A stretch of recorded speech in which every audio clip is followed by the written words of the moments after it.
So what's the name of your teacher? Sanjay Rath. And it's the lineage of Sri Achyutananda of Jagannath Puri, Orissa. And Sri Achyutananda lived about 500 years ago, and Orissa is the eastern part of India. And he was a great saint. And lineages start from either great masters, enlightened beings, avatars, or saints. And so this lineage started with the saint Achyuta. And he was a Shudra. He was the lowest caste possible in India. And he met his guru, and his guru gave him a mantra. And with that mantra, he was able to learn and get to a level where he was smarter than even the highest caste of Brahmins. And he became a Brahmin. What mantra was that? What's our Parampara mantra? Mm-hmm. That's what I thought. Yeah. So, we sutras have a chance there.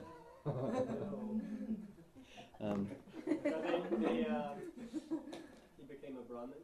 He became a Brahmin. I'm sure there was a lot of resistance to that happening. No.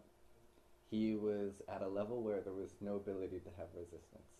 You know, in traditional India, you have if you disagree with something, you have a debate. But if you're willing to debate with the person, if you lose, you better be willing to become their disciple. So you only debate with them if you think you have a chance of winning. And most of the time, people wouldn't even debate with him because they knew they would lose. So there wasn't much debate because, otherwise you got to be his disciple.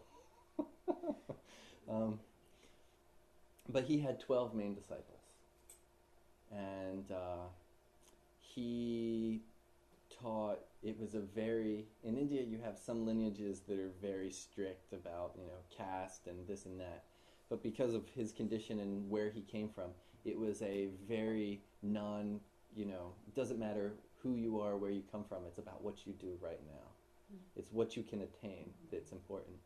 And he was a worshipper of Nirankara Brahman.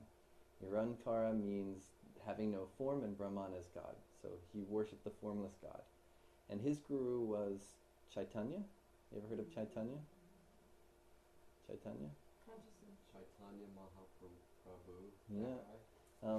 Who has, from him, multiple lineages.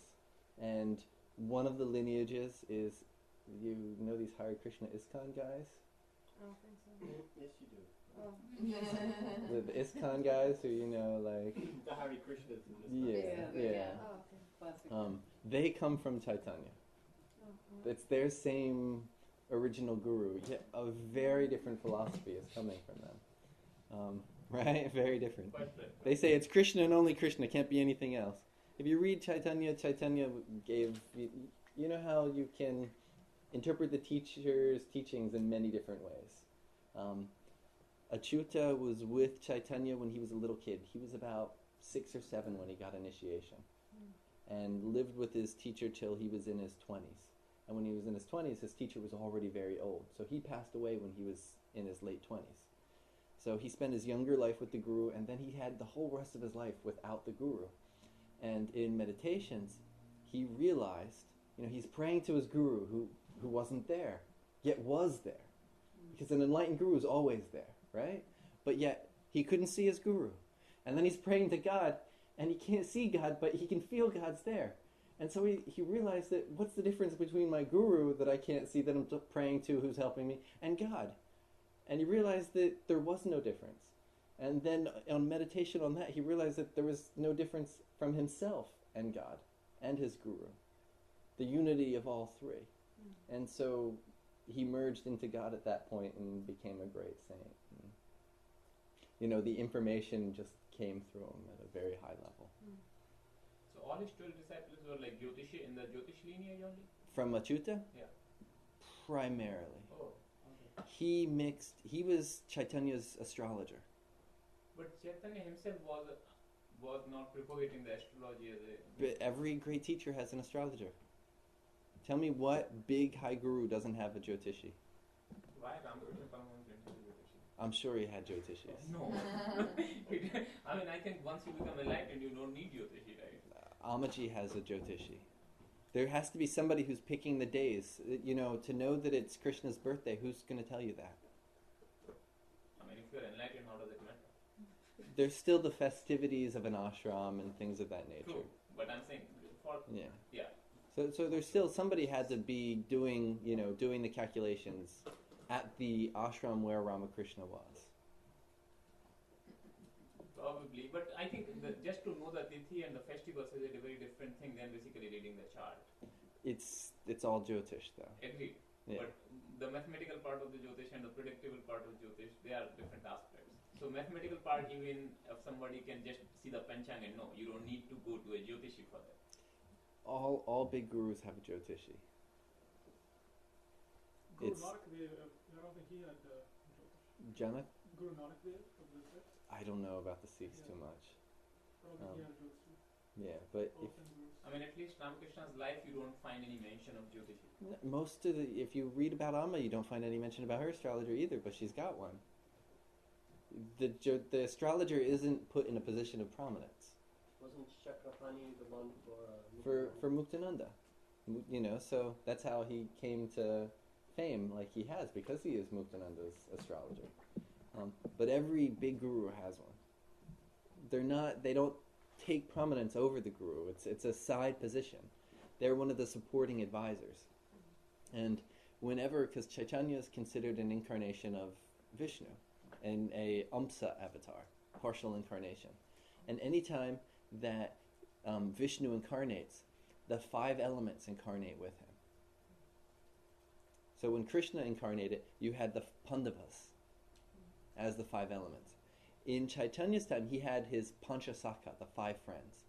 And in that Panchasakha, Achyuta represented the fire element.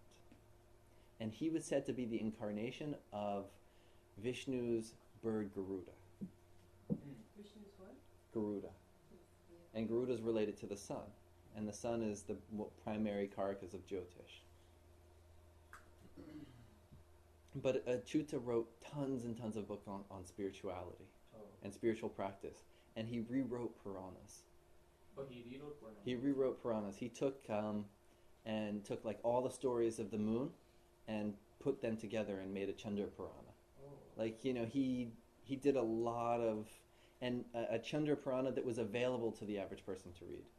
Unfortunately, that was 500 years ago, and so now it's an ancient Odyssey, which is unavailable to us. But it's not available anymore. That's why they're not. We don't have any translations. But it's still there. It's still there, yeah. Oh, okay, but the book is still there. The books are still there. It's So if just, somebody knows Puri or Sanskrit. you have to know both. Will Sanjay do that in his spare time on He says one of these days, He sits there sometimes when he gets bored, he'll pull out some Achyuta books and he'll just start translating them just out loud. But to write it and to type and to make it scholarly, it's a lot of work. So, and most of them are very spiritually oriented, which is not what people are really dying to get. People are dying. They want a little bit of maybe some mantras, but people care about business and money and sex and that kind of stuff. But yeah, so there's lots of books out there by Achyuta. But so that's the lineage of teaching coming from him. Okay.